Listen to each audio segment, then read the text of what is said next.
नमस्कार दोस्तों, चलिए जानते हैं मध्य प्रदेश के तमाम बड़ी खबरों को केवल 5 मिनट में। लेकिन उससे पहले आप ये वीडियो कहां से देख रहे हैं हमें कमेंट बॉक्स में जरूर बताएं। साथ ही वीडियो को लाइक करके चैनल को सब्सक्राइब जरूर कर दें। मुख्यमंत्री डॉक्टर मोहन यादव ने यूनियन कार्बाइड फैक्ट्री परिसर का शनिवार को निरीक्षण किया। करीब आधे घंटे तक उन्होंने फैक्ट्री परिसर का दौरा किया और गैस राहत से जुड़े अधिकारियों से चर्चा की। इस दौरान फैक्ट्री की लगभग 85 एकड़ भूमि के भविष्य में उपयोग को लेकर भी विचार विमर्श किया गया। दूसरी ओर गैस पीड़ित संगठन भी मुख्यमंत्री डॉक्टर यादव से मुलाकात करना चाह रहे थे, लेकिन सीएम उनसे मुलाकात किए बिना ही वहां से निकल गए। लोकसभा में विपक्ष के नेता व कांग्रेस सांसद राहुल गांधी ने इंदौर प्रवास के दौरान पार्टी नेताओं से कहा कि इंदौर के भागीरथपुरा का दूषित पेयजल का विषय हम संसद में उठाएंगे। आप विधानसभा में दमदारी से इस विषय पर राज्य सरकार से जवाब मांगे। इसके बाद अब पार्टी की ओर से 16 फरवरी से प्रारंभ होने वाले मध्य प्रदेश विधानसभा के बजट सत्र में स्थगन प्रस्ताव लाकर चर्चा कराने की तैयारी है। लाडली बहना योजना की राशि 3,000 रुपए प्रतिमाह किए जाने की मांग को लेकर सोमवार को मध्य प्रदेश के कटनी में महिला कांग्रेस ने कचहरी चौक में भाजपा सरकार के खिलाफ प्रदर्शन किया। इस दौरान महिला कांग्रेस कार्यकर्ताओं ने नारेबाजी करते हुए तहसीलदार रामहर्ष ठेके को मुख्यमंत्री डॉक्टर मोहन यादव के नाम ज्ञापन सौंपा। ज्ञापन में उल्लेख किया गया कि चुनावी साल 2023 में तत्कालीन मुख्यमंत्री शिवराज सिंह चौहान द्वारा लाडली बहना योजना के अंतर्गत महिलाओं को 3,000 प्रतिमाह देने की घोषणा की गई थी, लेकिन लगभग 3 साल बीत जाने के बाद भी महिलाओं को केवल 1,500 रुपए राशि ही दी जा रही है। वहीं बढ़ती महंगाई के कारण ये राशि अपर्याप्त साबित हो रही है। भारतीय जनता पार्टी को 20 जनवरी को नया राष्ट्रीय अध्यक्ष मिल जाएगा। 19 जनवरी को नामांकन होगा और 20 जनवरी को कार्यकारी अध्यक्ष नितिन नवीन को राष्ट्रीय अध्यक्ष चुन लिया जाएगा। मुख्यमंत्री डॉक्टर मोहन जयभान सिंह पवैया, केंद्रीय मंत्री शिवराज सिंह चौहान, ज्योतिरादित्य सिंधिया सहित मध्य प्रदेश भाजपा के 20 नेता प्रस्तावक बनेंगे। कांग्रेस नेता राहुल गांधी के भागीरथपुरा दौरे के बाद शहर की सियासत में हलचल तेज हो गई है। शासन की ओर से पीड़ित परिवारों को अब तक 2-2 लाख रुपए की सहायता राशि दी जा चुकी है। वहीं अब इस रकम को बढ़ाने की संभावना भी जताई जा रही है। व्यापार मेला में 50% की रोड टैक्स की छूट को लेकर इस बार नए नियम आ गए हैं। इस बार मेला से जो भी गाड़ी बिकेगी उसका फोटो परिवहन विभाग के वाहन पोर्टल अपलोड किया जाएगा। यह फोटो उस समय का होगा जब मेला में आरटीओ कार्यालय के बाहर गाड़ी का वेरिफिकेशन होता है। इसके अलावा वाहन डीलरों को वाहन निर्माता कंपनी से 16A सर्टिफिकेट भी लेना होगा, जो कि परिवहन विभाग में जमा होगा। अंचल में मौसम ने यू टर्न लिया है, यानी एक बार फिर से ठंड की वापसी होती दिख रही है। हालांकि बादल छाने से रात के तापमान में 1.8 डिग्री सेल्सियस की बढ़ोतरी हुई और 10 डिग्री सेल्सियस पर पहुंच गया, लेकिन सुबह से चली ठंडी हवाओं व बादलों की वजह से दिन का पारा गिरकर 25.4 डिग्री सेल्सियस पर आ गया। इस साल एक बार फिर बसंत पंचमी शुक्रवार 23 जनवरी को पड़ रही है। यह संयोग 2006, 2013 और 2016 के बाद दोबारा बना है। एक ओर जहां लोग इस उल्लासपूर्ण पर्व का बेसब्री से इंतजार कर रहे थे, वहीं दूसरी ओर धार की भोजशाला को लेकर पुलिस प्रशासन की चिंता बढ़ गई है। इसकी वजह यह है कि इससे पहले ऐसे 3 मौकों पर पथराव और आगजनी की घटनाएं हो चुकी हैं, जिसके चलते कर्फ्यू जैसी स्थिति बनी थी। इस बार किसी तरह की परेशानी न हो, इसे लेकर प्रशासन दोनों पक्षों से लगातार बातचीत कर रहा है। प्रदेश कांग्रेस अध्यक्ष जीतू पटवारी ने इंदौर में दूषित पानी से 24 नागरिकों की मृत्यु के मामले में हटाए गए नगर निगम आयुक्त दिलीप कुमार यादव को मध्य प्रदेश पर्यटन विकास निगम का प्रबंध संचालक बनाए जाने पर कड़ी आपत्ति जताई है। पटवारी ने कहा कि सरकार सार्वजनिक मंचों पर कार्रवाई की बात करती है, लेकिन वास्तविकता यह है कि जिम्मेदार अधिकारियों को दंडित करने के बजाय उन्हें बेहतर पदों से नवाजा जाता है। भागीरथपुरा के एक बड़े हिस्से को पीने के पानी के लिए फिलहाल टैंकरों पर आश्रित रहना होगा। नगर निगम ने क्षेत्र के 30% हिस्से में तो टंकी से नर्मदा जल सप्लाई शुरू कर दी है, लेकिन शेष हिस्से में पाइपलाइन बदलने का काम चल रहा है। अधिकारियों का कहना है कि पाइपलाइन बदलने का काम पूरा होने में 3 से 4 सप्ताह का समय लगेगा। जैसे जैसे काम पूरा होता जाएगा, चरणबद्ध तरीके से थोड़े थोड़े हिस्से में सप्लाई शुरू की जाएगी। इंदौर के निवासियों के लिए मेट्रो रेल का इंतजार जल्द ही खत्म होने वाला है। सुपर कॉरिडोर से लेकर रेडिसन चौराहे तक के 17 किलोमीटर लंबे हिस्से में मार्च तक यात्रियों के लिए मेट्रो शुरू करने की तैयारी है। मेट्रो प्रबंधन इस लक्ष्य को पूरा करने के लिए युद्ध स्तर पर काम कर रहा है।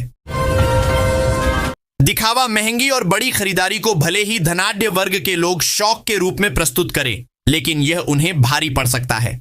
दरअसल साइबर अपराधी इसी आधार पर उनकी प्रोफाइलिंग कर रहे हैं, यानी दिखावा करने वाले धनाढ्य ठगों के निशाने पर हैं। भोज मुक्त विश्वविद्यालय ने दिसंबर व जनवरी सत्र की परीक्षाओं की समय सारिणी जारी कर दी है। यूजी व पीजी सहित अन्य पाठ्यक्रमों की परीक्षाएं 27 जनवरी से शुरू होंगी। इनमें करीब 35,000 विद्यार्थी शामिल होंगे। इस बार विवि प्रबंधन ने परीक्षाओं को नकल मुक्त कराने को लेकर सख्ती बरतने का निर्णय लिया है। परीक्षा केंद्रों पर पुलिस की तैनाती की जाएगी। इसके लिए सभी जिलों के पुलिस अधीक्षकों को पत्र लिखकर सुरक्षा कर्मी उपलब्ध कराने की मांग की गई है। मध्य प्रदेश में एससी, एसटी और ओबीसी वर्ग के विभिन्न संगठनों के कई नेताओं ने रविवार को भोपाल में आग उगली है। ब्राह्मण बेटियों को लेकर असभ्य बयान देने वाले आईएएस अधिकारी संतोष वर्मा पर कोई कार्रवाई न किए जाने की मुख्य मांग समेत अन्य कई मांगों के बहाने भेल दशहरा मैदान में आयोजित कार्यक्रम में नेताओं ने अपशब्द कहे। जबलपुर रेलवे स्टेशन पर विमान की इमरजेंसी लैंडिंग का फर्जी फोटो एवं वीडियो महाकौशल कॉलेज के एक छात्र ने बनाया था। सोशल मीडिया पर वायरल किए गए भ्रामक वीडियो एवं सूचना से लोग घबरा गए थे। घटना के बाद पुलिस अफवाह फैलाने वाले सोशल मीडिया यूजर की तलाश कर रही थी। पूर्व सीएम और मौजूदा केंद्रीय कृषि मंत्री शिवराज सिंह की लोकप्रियता अभी भी मध्य प्रदेश में कम नहीं हुई है। शिवराज जब भी अपने संसदीय क्षेत्र विदिशा या किसी भी कोने में जाते हैं, लोग उनसे मिलने को खूब उत्सुक दिखते हैं। ताजा बानगी दिखी मध्य प्रदेश के विदिशा में। यहां शिवराज सिंह का दौरा था। इस बीच उनकी मुलाकात वहां खजूर बेच अपनी रोजी रोटी चलाने वाले पन्नालाल से हुई। फिर क्या था, शिवराज ने न सिर्फ उनके ठेले से खजूर लिए, बल्कि उन्हें गले लगाकर एक वादा भी कर गए। सुप्रीम कोर्ट ने सोमवार को मध्य प्रदेश सरकार को निर्देश दिया कि कर्नल सोफिया कुरैशी के खिलाफ आपत्तिजनक टिप्पणी करने वाले मंत्री कुंवर विजय शाह पर मुकदमा चलाने की अनुमति दिए जाने के मुद्दे पर फैसला लिया जाए। ऑपरेशन सिंदूर का ब्यौरा देश को देने वाली कर्नल को मध्य प्रदेश के मंत्री ने आतंकियों की बहन कह डाला था। उच्च शिक्षा विभाग ने असिस्टेंट प्रोफेसरों की नियुक्ति और स्थानांतरण नीति में बड़ा बदलाव कर वर्षों से चली आ रही व्यवस्था को समाप्त कर दिया है। अब तक नवनियुक्त असिस्टेंट प्रोफेसर को प्रोबेशन पीरियड के 2 साल पूरे करने के बाद ही स्थानांतरण के लिए पात्रता मिलती थी, लेकिन अब नियमों में संशोधन के बाद विश्वविद्यालय या कॉलेज प्रबंधन जरूरत के हिसाब से उनका स्थान निर्धारण कर सकेंगे।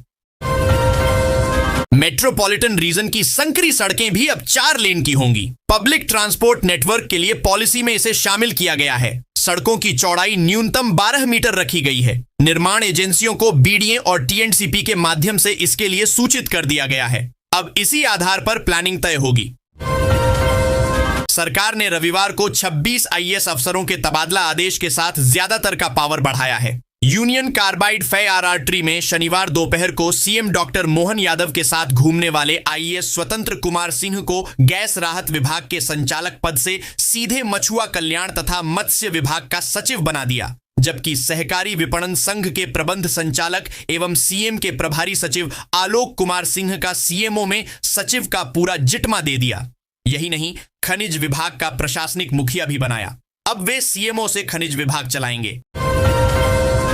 हाईकोर्ट की इंदौर खंडपीठ ने राज्य में बिना वैध प्रदूषण अनुमति वैलिड पोल्यूशन परमिट के संचालित औद्योगिक इकाइयों के मामले को गंभीर मानते हुए मुख्य सचिव को त्वरित और प्रभावी कार्रवाई के निर्देश दिए। कोर्ट ने स्पष्ट किया कि मप्र प्रदूषण नियंत्रण बोर्ड की रिपोर्ट पर विभाग समन्वय के साथ कार्रवाई करें। अगली सुनवाई 9 फरवरी को सरकार को जवाब पेश करना होगा। एमपी के जनजातीय कार्य मंत्री विजय शाह पर कोर्ट का सख्त रुख बरकरार है। कर्नल सोफिया कुरैशी पर विवादित टिप्पणी करने के मामले में सोमवार को सुप्रीम कोर्ट ने फिर सख्ती दिखाई। देश की शीर्ष कोर्ट ने मंत्री शाह के खिलाफ केस चलाने की अनुमति देने के संबंध में मध्य प्रदेश सरकार को स्पष्ट निर्देश दिया। इस मामले में राज्य सरकार को 2 सप्ताह में फैसला लेने को कहा गया है। मंत्री विजय शाह द्वारा माफी मांगने की बात पर सर्वोच्च कोर्ट ने कहा कि अब बहुत देर हो गई है। जिस काम को मध्य प्रदेश जन अभियान परिषद की टीम निशुल्क करती है, उसी तरह के कार्य के लिए पिछले कई वर्षों से शहर की नगर पालिका लाखों रुपए खर्च करती आ रही है। मामला नदी के पानी को रोकने स्टॉप डैम निर्माण से जुड़ा है। जानकारी के अनुसार गर्मी के दिनों में नदी नालों में जल स्तर बनाए रखने स्टॉप डैम का निर्माण किया जाता है। खरगोन समीप ग्राम छालपा में शावकों के साथ मादा तेंदुए की मूवमेंट देखी गई है। ग्रामीण दहशत में है। पग मार्क मिलने के बाद वन विभाग तेंदुए को पकड़ने के लिए कड़ी मशक्कत कर रहा है। क्षेत्र में पिंजरा लगाया, तेंदुए को रिझाने के लिए मुर्गा रखा, मगर मुर्गा गायब है। अब दूसरे जानवर को रखने की तैयारी विभाग ने की है। मध्य प्रदेश में सिंहस्थ 2028 से पहले इंदौर उज्जैन के बीच 6 लेन सड़क का निर्माण कार्य तेजी से किया जा रहा है। साल 2026 के अंत का सड़क आम जन के लिए खोली जा सकती है। इस 6 लेन सड़क का निर्माण 1692 करोड़ रुपए की लागत से किया जा रहा है। बताया जा रहा है कि सड़क का 45% काम पूरा हो चुका है। श्रुततीर्थ श्रुतधाम में देवाधिदेव ऋषभनाथ भगवान के मोक्ष कल्याणक महोत्सव के 2 दिवसीय कार्यक्रम के अंतर्गत सुबह भगवान का अभिषेक, शांतिधारा और बड़े बाबा के महामस्तिकाभिषेक किया गया। मुनि सरल सागर महाराज के सान्निध्य और बाल ब्रह्मचारी संदीप सरल निर्देशन में कार्यक्रम संपन्न हुआ। प्रवचन देते हुए मुनि सरल सागर महाराज ने बताया कि भगवान आदिनाथ केवल पहले तीर्थंकर ही नहीं, बल्कि मानव जीवन को सही दिशा देने वाले महान मार्गदर्शक हैं। भोपाल शहर में सिंधी कॉलोनी क्षेत्र के पास प्रस्तावित मेट्रो रैंप का निर्माण कार्य इसी सप्ताह से शुरू होने जा रहा है। इससे अंडरग्राउंड और एलिवेटेड मेट्रो कॉरिडोर को जोड़ने में मदद मिलेगी और मेट्रो निर्माण की गति को नई रफ्तार मिलेगी। अधिकारियों के अनुसार रैंप का निर्माण तकनीकी रूप से बेहद महत्वपूर्ण है। दमोह बजट से पहले युवाओं की उम्मीदें एक बार फिर सरकार की ओर टिकी हैं, लेकिन जमीनी हकीकत इन उम्मीदों पर भारी पड़ती दिख रही है। मध्य प्रदेश और केंद्र सरकार के बीते बजटों में युवाओं को रोजगार देने के बड़े बड़े दावे किए गए थे, लेकिन हालात यह हैं कि डिग्री हाथ में होने के बावजूद हजारों युवा बेरोजगार हैं। सरकारी नौकरियों की भर्ती न के बराबर हुई, वहीं रोजगार मेला, अप्रेंटिस मेला और स्किल इंडिया जैसे कार्यक्रम कागजी प्रक्रिया तक सिमट कर रह गए। मध्य प्रदेश के अशोकनगर जिले के आनंदपुर धाम को लेकर कांग्रेस पार्टी ने गंभीर आरोप लगाए हैं। सोमवार को राजधानी भोपाल के पीसीसी कार्यालय में कांग्रेस अनुसूचित जाति विभाग के प्रदेश अध्यक्ष प्रदीप अहिरवार प्रेस कॉन्फ्रेंस आयोजित की थी, जिसमें उन्होंने आरोप लगाया है कि आनंदपुर धाम में कई सालों से अवैध गतिविधियां संचालित की जा रही हैं। साथ ही 3 आईएएस अफसर काले धन को व्हाइट में बदल रहे हैं। मुख्यमंत्री सुगम परिवहन सेवा के तहत प्रदेश में सरकारी बसों के संचालन की तैयारी तेज हो गई है। इन बसों के चलने से एमपी के लोगों के लिए नौकरी के लिए नए रास्ते भी खुलेंगे। जानकारी के मुताबिक एआईसीटीएसएल में 150 कर्मचारियों की संविदा नियुक्ति की जाएगी। भर्ती प्रक्रिया एमपी ऑनलाइन और टीसीएस के माध्यम से लिखित परीक्षा द्वारा होगी। सभी कर्मचारियों का वेरिफिकेशन अनिवार्य रहेगा। मुख्यमंत्री डॉक्टर मोहन यादव सोमवार को दिल्ली पहुंचे। वे दिल्ली विश्वविद्यालय के मध्यांचल उत्सव 2026 में शामिल हुए। विवि में अध्ययनरत मध्य प्रदेश के छात्रों के संगठन मध्यांचल स्टूडेंट एसोसिएशन ने यह कार्यक्रम आयोजित किया। शंकरलाल सभागार में सीएम मोहन यादव ने छात्रों को संबोधित करते हुए कहा कि मध्य प्रदेश के कोने कोने से आए युवा दिल्ली में संगठित होकर अध्ययन कर रहे हैं। यह प्रदेश के लिए सौभाग्य की बात है। करोड़ों की लागत वाले बहुमंजिला जिला अस्पताल में सैकड़ों बेड और उपकरण तो सरकार ने उपलब्ध कराए हैं, लेकिन उपकरणों को चलाने और उपचार करने वालों की कमी नागरिकों को निजी अस्पतालों का रुख करने के लिए विवश कर रही है। यह कमी भी हाल फिलहाल में नहीं हुई है, बल्कि बीते कई साल बनी हुई है। विशेषज्ञ चिकित्सकों की बात करें तो सरकार ने यहां 27 पद स्वीकृत कर रखे हैं, लेकिन इनमें से केवल 9 ही भरे हैं, शेष 18 खाली पड़े हैं। मध्य प्रदेश लोक सेवा आयोग एमपीपीएससी ने सहायक प्राध्यापक भर्ती 2024 की प्रक्रिया को गति देना शुरू कर दिया है। आयोग ने उन विषयों के साक्षात्कार इंटरव्यू सफलतापूर्वक पूरे कर लिए हैं जिनमें रिक्त पदों की संख्या सबसे कम थी। अब आयोग का पूरा ध्यान शेष 21 बड़े विषयों के साक्षात्कार आयोजित करने पर है, जिसके लिए अगले सप्ताह एक महत्वपूर्ण बैठक बुलाई गई है। राजस्थान और हरियाणा की तर्ज पर मध्य प्रदेश सरकार अपने 10 लाख से अधिक अधिकारी कर्मचारी और पेंशनरों के उपचार के लिए सरकार स्वास्थ्य बीमा योजना लाने जा रही है। राज्य के बजट में इसकी घोषणा हो सकती है। योजना अंशदायी, कैशलेस होगी और इसमें गंभीर बीमारियों के उपचार के लिए अधिकतम 35 लाख रुपए तक की सुविधा रहेगी। महिलाओं के प्रति असभ्य टिप्पणी कर दतिया जिले के भांडेर से कांग्रेस विधायक फूल सिंह बरैया चौतरफा घिर गए। इंदौर में शनिवार को राहुल गांधी के दौरे में उनके साथ फूल सिंह बरैया के दिखने पर भाजपा ने पूरी पार्टी को कटघरे में खड़ा किया। मुख्यमंत्री डॉक्टर मोहन यादव ने भोपाल में मीडिया से कहा, समाज में जहर घोलने वाले फूल सिंह के बयान पर राहुल गांधी उन्हें पार्टी से बाहर करें, जिससे लगे कि समाज के बाकी वर्गों के प्रति भी उनके मन में सम्मान है। वहीं कांग्रेस ने भी इस बयान से पल्ला झाड़ लिया है। दिल्ली की मुख्यमंत्री रेखा गुप्ता रविवार को मध्य प्रदेश के दतिया पहुंची।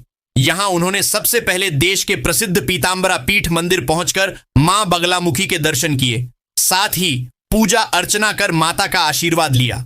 इसके बाद सीएम गुप्ता एमपी के पूर्व गृह मंत्री डॉक्टर नरोत्तम मिश्रा के साथ उनके निवास पहुंची, जहां उन्होंने रात्रि भोज किया। मिशन चंद्रयान व गगनयान के लिए उपकरण बना चुकी इंदौर की कंपनी को एक बार फिर अंतरिक्ष मिशन के लिए उपकरण बनाने की जिम्मेदारी मिली है। इंदौर की आईटीएल इंडस्ट्रीज लिमिटेड कंपनी को विक्रम साराभाई स्पेस सेंटर ने अगले अंतरिक्ष मिशन के लिए रैकेट की लॉन्चिंग पैड की प्लेट बनाने का जिम्मा दिया है। कंपनी जून 2024 में विक्रम साराभाई स्पेस स्टेशन को ऐसी ही 200 प्लेट तैयार करके दे चुकी है। इसका उपयोग गगनयान के लॉन्च पैड में हुआ था। कटनी जिले की धरती एक बार फिर खनिज संपदा के मामले में चर्चा में है। बड़वारा तहसील के लुहरवारा गांव क्षेत्र में उमड़ार नदी के कटाव में कोयले के भंडार मिलने की पुष्टि हुई है। इस खोज के बाद जिले को भविष्य में पहली कोल माइंस मिलने की उम्मीद जताई जा रही है। मध्य प्रदेश के धर्मपुरी विधानसभा सीट से भाजपा विधायक कालू सिंह ठाकुर के साथ जमीन विवाद में मारपीट की गई। पुलिस ने इस मामले में 3 लोगों के खिलाफ मारपीट का मामला दर्ज किया है। घटना 19 जनवरी की दोपहर करीब 12 बजे की है। माधवराव सिंधिया ग्वालियर व्यापार मेले में सोमवार को जिला स्तरीय कुश्ती प्रतियोगिता दंगल का शुभारंभ मंगल वाटिका में हुआ। प्रतियोगिता में जिले के नामचीन पहलवानों ने भाग लिया और दमखम का प्रदर्शन किया। दंगल प्रतियोगिता के शुभारंभ अवसर पर मुख्य अतिथि एसबी त्रिपाठी सचिव ग्वालियर व्यापार मेला रहे। अध्यक्षता जोसफ बक्सला जिला खेल अधिकारी खेल एवं युवा कल्याण विभाग ने की। विशिष्ट अतिथि के रूप में शिशिर श्रीवास्तव, शाकिर नूर, विश्वामित्र अवार्डी, डॉक्टर कुंवर राज कटारे एवं करमवीर उपस्थित रहे। नगर भ्रमण के बाद कोसमी स्थित श्री श्याम खाटू मंदिर में जलाधिवास व रात्रि कीर्तन 30 जनवरी को होगा। प्राण प्रतिष्ठा व महाप्रसाद बैतूल। श्री खाटू श्याम प्राण प्रतिष्ठा महोत्सव के अंतर्गत आयोजित 5 दिवसीय भव्य धार्मिक आयोजन का शुभारंभ सोमवार को भव्य निशान यात्रा के साथ किया गया। सुबह 8:15 बजे नगर में श्रद्धा,